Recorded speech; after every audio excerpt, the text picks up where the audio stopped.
Hello friends, welcome back again in नाशिकचा भाऊ. Yes, आज तुमचा भाऊ कुठल्या प्लेसवर नाही आलेला आहे किंवा कुठल्या फूड खाण्यासाठी नाही आलेलो आहे. आपण ऍक्च्युअली काय झालं की या वीकेंडला मी प्लॅन केला होता की रोहित शेट्टी ज्याने आता आपलं सिरीज मध्ये त्याचा फर्स्ट सिरीज लॉन्च केलेली आहे प्राईमवर ऑफकोर्स.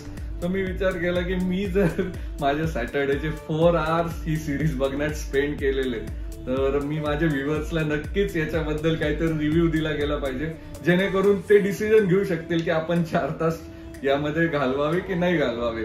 सो येस, रोहित शेट्टीचा जो काही कॉपची जी त्यांची सिरीज आहे, पोलीसची जी सिरीज आहे, ती त्यांनी आता आपल्या प्राईमवर पण घेऊन आलेले आहेत आणि त्याचे ऑलमोस्ट 7 एपिसोड्स आहे सीझन 1 मध्ये. सो तुम्ही खूप दिवसाआधी याचं ट्रेलर बघितलंच असेल. Yes, you can see the star cast. Vivek Oberoi, Siddharth Malhotra आणि शिल्पा शेट्टी. आणि yes, surprise element Sharad Kelkar पण आहे.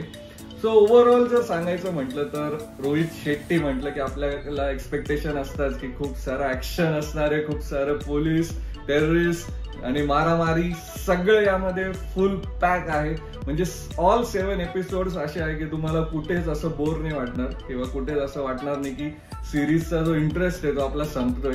कंटिन्यू तो ऑडियन्सला ती पकडून ठेवते. So that is the best part of this series.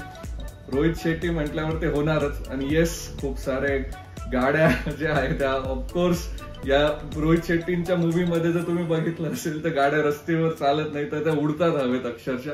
आणि तसंच काहीसं तुम्हाला इथे पण बघायला मिळणार आहे.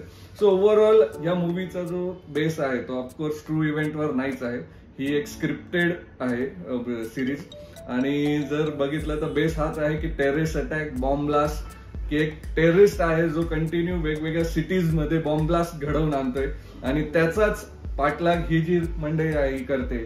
सो हे स्पेशल ऑफिसर्स आहेत, स्पेशल कॉप्स आहेत आणि ते कशा पद्धतीने प्रत्येक सिटीमध्ये जाऊन त्याला पकडण्याचा प्रयत्न करतात आणि तो कसा दुसऱ्या सिटीमध्ये जाऊन नवीन प्लॅन बनवून नवीन एक्झिक्यूट करतो ते सगळं आपल्याला बघायला मिळतं. विवेक ओबेरॉय जे आहे ते फक्त 2 एपिसोड साठी यामध्ये आहेत, पण त्यांची पण ऍक्टिंग खूप भारी आहे. शिल्पा शेट्टी आणि सिद्धार्थ मल्होत्राची ऍक्टिंग तर खूपच छान आहे. सो मे बी तुम्हाला हा मूवी, जर तुम्ही रोहित शेट्टी फॅन असाल, रोहित शेट्टी यांची जी कॉप सिरीज आहे त्याचे फॅन असाल तर तुम्हाला ही सिरीज 100% आवडणार आहे. कारण आतापर्यंत आपण जे सिंघम, सूर्यवंशी, सिंघम रिटर्न्स एवढे मूवीज बघितले ते सगळे आपल्याला आवडलेलेच आहे. सो तसंच काही हा मूवी आहे की तुम्हाला पण हा नक्की आवडेल. मूवीची जर एक काय म्हणता येईल रिदम सांगायचं म्हटलं, स्टोरी लाईन सांगायची म्हटली तर सगळ्यात पहिले त्यांनी दाखवले की दिल्ली ब्लास्ट होताना, नंतर ते तिथे सर्च करतात, दिल्लीचे जे काही टेररिस्ट असतात त्यांना शोधतात, तिथून पण तो टेररिस्ट फरार होऊन जातो. देन तो जयपूर ब्लास्ट, जयपूर वरून गोवा ब्लास्ट वरून त्याला पकडण्यासाठी शेवटी ते बांगलादेश मध्ये जाऊन ते मिशन कम्प्लीट करतात. सो असं काहीतरी इंटरनॅशनल लेवलचं पण आपल्याला ऑपरेशन्स तिथं बघायला मिळालेले. सो तुम्ही नक्कीच हा फुल एंटरटेनमेंट पॅकेज आहे, तुम्ही नक्की एन्जॉय करू शकतायत आणि complete thriller action pack movie. Thank you Rohit Sharma for prime. कारण तुम्हाला फर्स्ट टाइम रोहित शर्माची मूवी बघण्यासाठी थिएटरला जाण्याची गरज नाहीये. तुम्ही तो घरीच किंवा तुमच्या मोबाईलमध्ये सुद्धा एंटरटेन करू शकताय, एन्जॉय करू शकताय. सो असं कुठेच आपल्याला वाटलं नाहीये की कुठला कॅरेक्टर हा लूज पडलेला आहे. प्रत्येकाने, म्हणजे सिद्धार्थ मल्होत्रा असू द्या, विवेक ओबेरॉय असू द्या, शिल्पा शेट्टी किंवा शरद केळकर, या प्रत्येक कॅरेक्टरने त्यांची जी भूमिका आहे ती अगदी कॅरेक्टरला सूट होईल अशी केलेली आहे. आणि येस, एंटरटेनमेंट आहे, कम्प्लीट एंटरटेनमेंट आहे. सो तुम्ही नक्की तुमचा जर वीकेंडला तुम्हाला काही मूवी बघायची असेल, काही सिरीज बघायची असेल तर हा सिरीज तुम्ही नक्की बघू शकताय. सो तुम्हाला जेव्हा हा सिरीज बघाल तेव्हा कसा वाटला हे मला नक्की लिहा.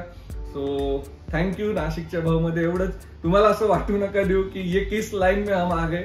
आपण आपली लाईन कंटिन्यूच करणार आहे, नाशिकच्या प्लेसेस एक्सप्लोरच करणार आहेत, फूडच्या किंवा काहीतरी नवीन डिस्कवर करणारच आहोत. पण मी विचार केला की माझे जे 4 तास गेले तर आपल्या व्ह्युअर्सला त्याच्यातनं काहीतरी प्रोडक्टिव्ह मिळालं पाहिजे किंवा काहीतरी माहिती मिळाली पाहिजे, म्हणून हा व्हिडिओ बनवलेला आहे. So stay tune. आपण नक्कीच परत पुन्हा प्लेसेस, पुन्हा फूडचे ब्लॉग्स घेऊनच येणार आहोत. तर तुम्हाला व्हिडिओ आवडत असतील तर लाईक करा, शेअर करा, सबस्क्राईब करा. Thank you so much.